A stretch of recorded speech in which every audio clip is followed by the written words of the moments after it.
produce your superoxide enzymes, like superoxide dismutase, your free radical protection.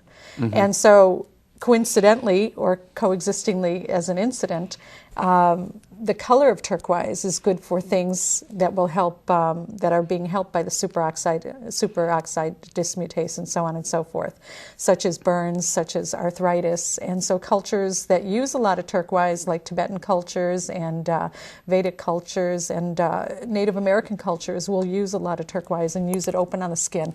And they'll use it specifically for that healing because this stone has a high copper content. And I noticed there's like a Buddha there. Is that jade? Yes. And significance of that? Well, I'm not wearing it for the significance, other than that someone I love who passed away gave me this as a gift. However, jade is very interesting because the old Spaniards used to call it piedra de llada, which means pain on the side. And so they used to place this specifically over the kidneys because it's very buffering as well. And they believed that the aluminum content in the jade would pull the stones out of the kidneys and put them into solution, which would be then buffered by the calcium content and the silica content of the jade. Now, are you aware of any scientific studies that backs up these claims?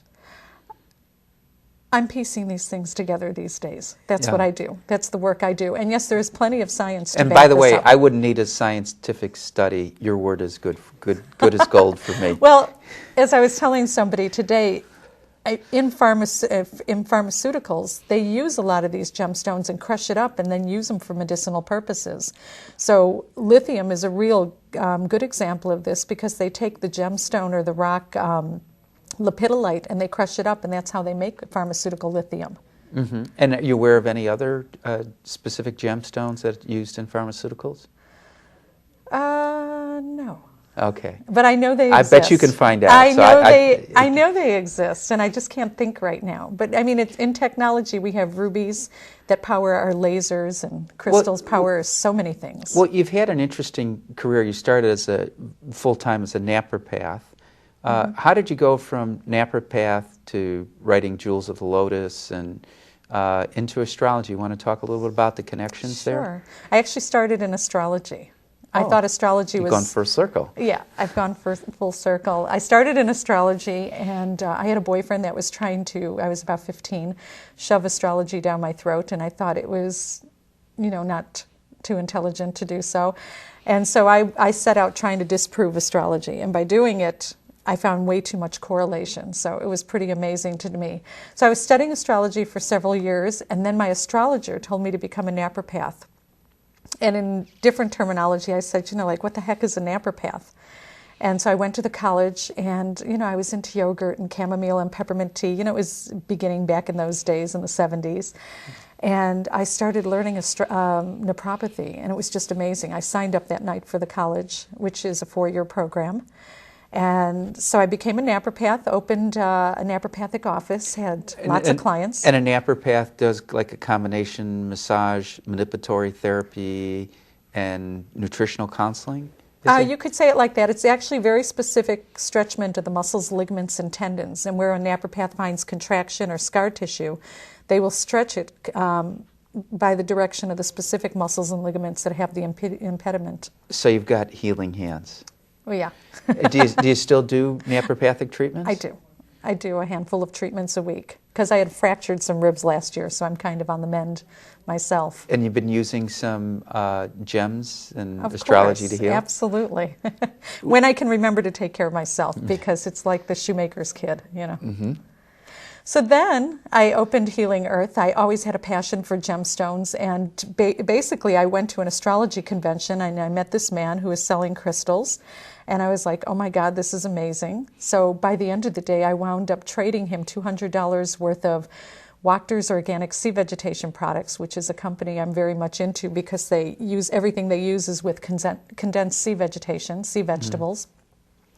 And for $200 worth of crystals, I brought it back to my naturopathic office, and my clients clamored for them. And so I was one of the first in Chicago selling crystals, and I would take out these notices that say, weekends only, by special appointment, but everybody treated me like I was a crystal store.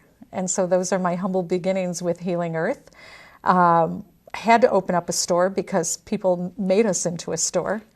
So we opened up the store, and it was successful right away. I opened the store, got pregnant a month and a half later, had big babies, raised them through the store, had the organic juice bar and cafe in the store, and it was just perfect. Well, and you also were helpful to the community because you'd have events there. And We had you yeah, well, several times. yes. Well, and also I was there for events where we had 150, 200 people there to hear some speakers, and we were talking to show. I think I saw some monks there, and We once had Shrima there as well. We've had monks many times, but we stuffed in about 300 some people for Shrima, also for Dennis Kucinich. So we did a lot of political events too, because I remember that we were working on organizing a campaign of yours. oh yeah, yeah, Which you was did great. It did help. Well, we better change the subject there.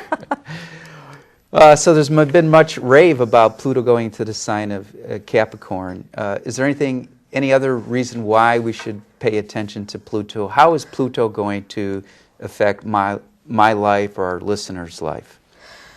Well, in mythology, Pluto was given the rulership of the underworld. So when Pluto goes into a sign, it's going to change everything. It starts off like the snake that needs to shed its skin and become the phoenix and become a higher version of whatever that sign means, or a higher version of ourselves. And so we are going to be changed by this cycle. And how long is this change? You said it's a long period of time. It depends on the sign. It could be in a sign for as little as 11 years to as great as 30 years. So this next cycle, I actually forgot. Please forgive me, but I'll tell you exactly right now. Okay. Pluto is going to be in Capricorn, which just went into Capricorn about 3 weeks ago. It's going to be in Capricorn, and I didn't put that there, so until about 2020. So Okay. we're in it for a long time. And even though Pluto's going to be in Capricorn for 12 years, how often should someone speak with an astrologer? It's a good idea to get a chart read every year, to get your chart progressed and see what the transits are. It's a roadmap, and astrology is like a guide, and then you decide the moves that you're going to make. But it's really helpful. A lot of people find it really helpful, especially in business. People find it very helpful. Well, in business, like when to open a business, when Absolutely. to expand. When to get married. When to get married. I got married astrologically. Absolutely. Well, you're smiling, so it must still be working. Yeah, it's what I programmed it for. No, I'm kidding. That's funny. Well, do you read your husband's chart? I do. And then you... Although it's like the shoemaker's kid, I've been getting nudged lately because I haven't been doing it often enough. Because during the day I'm busy. I have clients all day. Yeah. And then do you have children? You read your children's charts? Yes, but they object. I just recently read my son's chart. It was actually really funny. He moved to San Francisco, and he had some really tough aspects in his chart. And so I told him, oh, it looks like you might have problems with a roommate. Be careful. I see a potential accident coming. So basically, he became a bike messenger. He had very sore muscles. He did have an accident. He actually got hit by a police car who was looking the other way. He was fine. He had roommate problems. He had all these things. But the biggest problem he had is a mother who over-exaggerated everything. Because you have to, it's hard to take this into account, but the energy is going to be different the younger the person is. And you can't read it like it's yourself. Yeah. Well, is it hard to read a family member? Absolutely. Yeah. Go to a professional. Yeah. Besides yourself. Okay. And how old's your son? 19. Well, it's pretty courageous of him to move 3,000 miles away at age 19. Well, Ian's very independent. He made that move because he had a gig to play. He's a singer-songwriter up in Montreal. So he made his way across Canada, and he'd play on street corners, and he made his way down the coast and decided to settle in San Francisco. But he came back because he fell in love with a girl from here. And she's very sweet, so I completely approve. Okay, good. And you mentioned you have a daughter. Karina, she's 16. She's a little actress. So she goes to Lincoln Park High School. Excellent. Excellent. So you do a reading before a show going? If she lets me. All right. I have to fight to get the herbs in her when she's sick. Now, do you do